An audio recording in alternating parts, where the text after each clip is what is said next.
আচ্ছা, মনে করেন আপনি এবং আপনার কয়েকজন ফ্রেন্ড মিলে একটা ট্যুরে গেলেন। তো আপনি চাচ্ছেন যে সেই ট্যুরের যাবতীয় যে খরচগুলো হয়েছে, সেই খরচগুলোর গড় একটা মান নির্ণয় করতে, যেটার সাহায্যে আপনারা বুঝতে পারবেন যে প্রত্যেকজনকে কত টাকা করে দিতে হবে।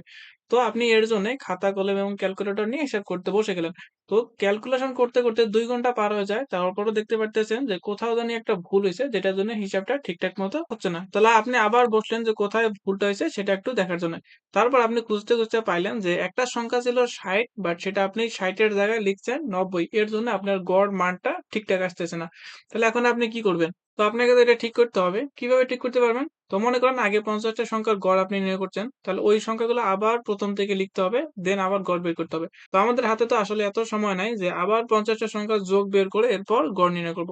তো এটা আমরা শর্টকাটে কিভাবে করতে পারি সেই জিনিসটাই আমরা দেখে নিব আজকে। আচ্ছা, আমরা এটা একটা ম্যাথের সাহায্যে দেখি, যেটা পরীক্ষার জন্য ইম্পোর্টেন্ট এবং ইজিলি বুঝতে পারবো। আচ্ছা দেখেন, এখানে বলছে যে ১০ টি সংখ্যার গড় ৪০, একটি সংখ্যা ৫০, ৭০ হলে নতুন গড় কত? অর্থাৎ এখানে ম্যাথটাই বোঝাচ্ছে যে ১০ টা সংখ্যার গড় হচ্ছে ৪০, কিন্তু আপনি শেষ পর্যন্ত গিয়ে দেখলেন যে একটা সংখ্যা ছিল হচ্ছে ৭০, বাট আপনি সেটাকে লিখছেন ৫০ আকারে।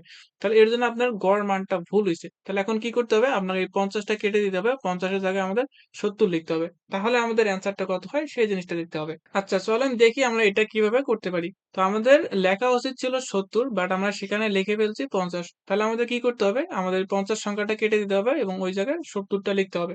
তাহলে এটা আমাদের পুরা প্রসেসে করার দরকার নাই। আমরা কিভাবে শর্টকাটে করতে পারি? আমরা এই দুটো সংখ্যার পরিবর্তনটা বের করে নিব। অর্থাৎ এখন যে সংখ্যাটা আমাদের লিখতে হবে, অর্থাৎ ৭০ লিখতে হবে এবং আগে যে ভুল সংখ্যাটা লিখছি এই দুটার পরিবর্তনটা বের করতে হবে। তাহলে এখন আমরা লিখব ৭০ আর আগে লিখছি ৫০। এই দুটার পরিবর্তন বের করলাম। তাহলে আমাদের মান আসলো ২০। তাহলে আমাদের গড় পরিবর্তনটা বের করতে হবে, এভারেজ পরিবর্তনটা। মোট সংখ্যা কয়টা ছিল? মোট সংখ্যা ছিল হচ্ছে ১০ টা। এর জন্য এই যে ২০ আমরা পাইলাম, ২০ কে যদি ১০ দ্বারা ভাগ দেই তাহলে এভারেজ পরিবর্তন যেটা সেটা পাবো +2। তাহলে এখন আমরা ইজিলি নতুন গড়টা বের করতে পারি। কিভাবে? যে নতুন গড়টা হবে আগের যে গড়টা, অর্থাৎ ভুল যে গড়টা আসছিল ৪০, সেই ৪০ এর সাথে এখন এই এভারেজ পরিবর্তনটা যোগ করলে আমরা নতুন যে গড় সেটা পেয়ে যাব।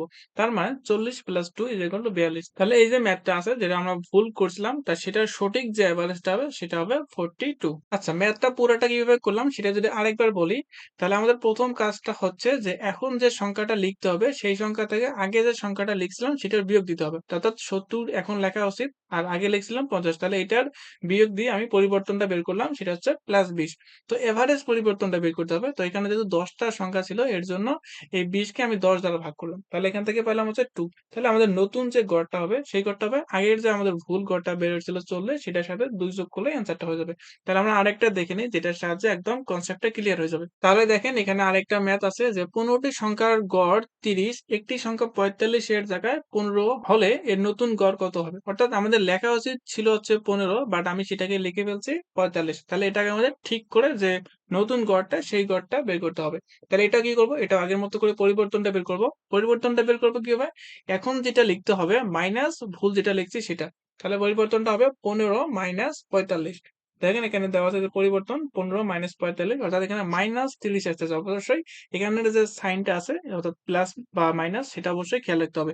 তাহলে গড় পরিবর্তন কত হবে? এভারেজ পরিবর্তনটা হবে যে -৩০ ভাগ হচ্ছে ১৫। অর্থাৎ আমাদের মোট এখানে ১৫ টা সংখ্যা ছিল, এর জন্য ১৫ দ্বারা ভাগ। তার মানে এখান থেকে পাইলাম হচ্ছে -2। অর্থাৎ আমাদের এভারেজ যে পরিবর্তন সেটা পেলাম -2। তো এখন আমরা নতুন যে গড়টা আছে সেটা ইজিলি বের করতে পারবো। তাহলে নতুন গড় হবে যে ৩০ - ২। তাহলে এখান থেকে হচ্ছে ২৮। অর্থাৎ আমাদের যদি কোনো একটা সংখ্যার আমাদের পরিবর্তনটা বৃদ্ধি পায়, আগেরটায় ছিল যেমন যে ৭০ - ৫০ অর্থাৎ +২০ ছিল। তখন আমাদের এখানে যোগ হয়েছিল। এখন যেহেতু পরিবর্তনটা আসলে হ্রাস পাইছে, এখানে ১৫ থেকে ৪৫ বিয়োগ দিয়ে এখানে -৩০ পেয়েছি। তাহলে এখানে পাইলাম -2, আবার এখান থেকে পাইলাম ৩০ - 2 = ২৮। আচ্ছা, আশা করি এটা বুঝাতে পারছি। তবে এখানে আরেকটা কোয়েশ্চেন আসতে পারে যে ২ টা যদি পরিবর্তন হয়। মনে করেন আমি ৫০ এর জায়গায় ৭০ লিখছি এবং ৪৫ এর জায়গায় ১৫ লিখছি। তখন আসলে ম্যাথটা কিভাবে হইতো? তো সেই জিনিসটা আমরা পরের ভিডিওতে দেখব। তো চ্যানেলটা সাবস্ক্রাইব করে দিন।